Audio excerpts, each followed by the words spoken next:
សួស្តីនិងសូមជម្រាបសួរពុកម៉ែបងប្អូនអំពុំមីងទាំងអស់គ្នា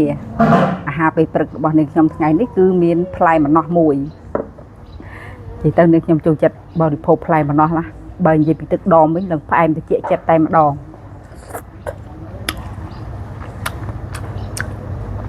មានបងប្អូនយើងភាគច្រើនក៏អត់ចូលចិត្តផ្លែម្នាស់ទេដោយសារតែម្នាស់វាមានជាតិកាត់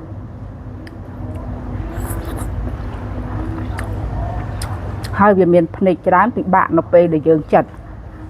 អ្នកខ្លះខ្ជិលចិត្តចឹងទៅក៏ខ្ជិលបរិភោគតែម្ដង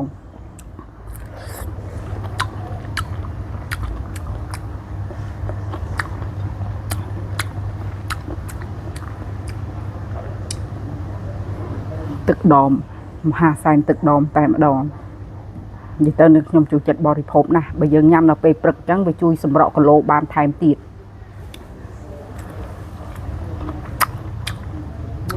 ម្នាស់នៅពេលដែលទុំញោបែបនេះគឺមិនសូវមានជាតិកាត់ទេហើយម្នាស់សម្រាប់អ្នកមានបញ្ហាកាពះពោះវៀនក៏មិនអាចបរិភោគបានទេដោយសារតែវាមានសារធាតុកាត់តិចតិចតែដល់ពេលទុំបែបចេះគឺមិនសូវកាត់ម៉ត់ទេពុកម៉ែបងប្អូនហើយប្រសិនបើពុកម៉ែបងប្អូនមិនចង់ឲ្យកាត់ម៉ត់ខ្លាំងពុកម៉ែបងប្អូនអាចដាក់អំបិលលាបបន្តិចបន្តិចទៅគឺអត់កាត់ទេតែចំពោះនាងខ្ញុំចូលចិត្តបរិភោគបែបនេះគឺមានរសជាតិឆ្ងាញ់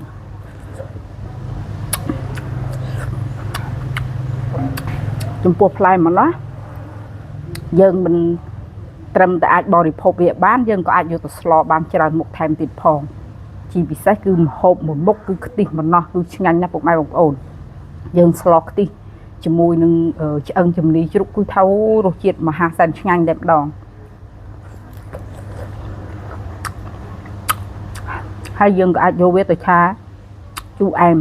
លេចម្រុះជាមួយនឹងបន្លែផ្សេងៗបានថែមទៀតហើយយើងក៏អាចយកវាយកទៅស្លម្ជូរអ្នកជិតខាងពុកម៉ែបងប្អូនក៏មានរសជាតិឆ្ងាញ់ដែរ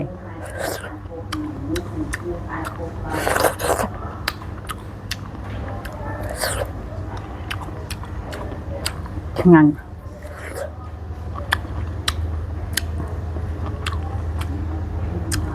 ព្រឹកឡើងញ៉ាំបាន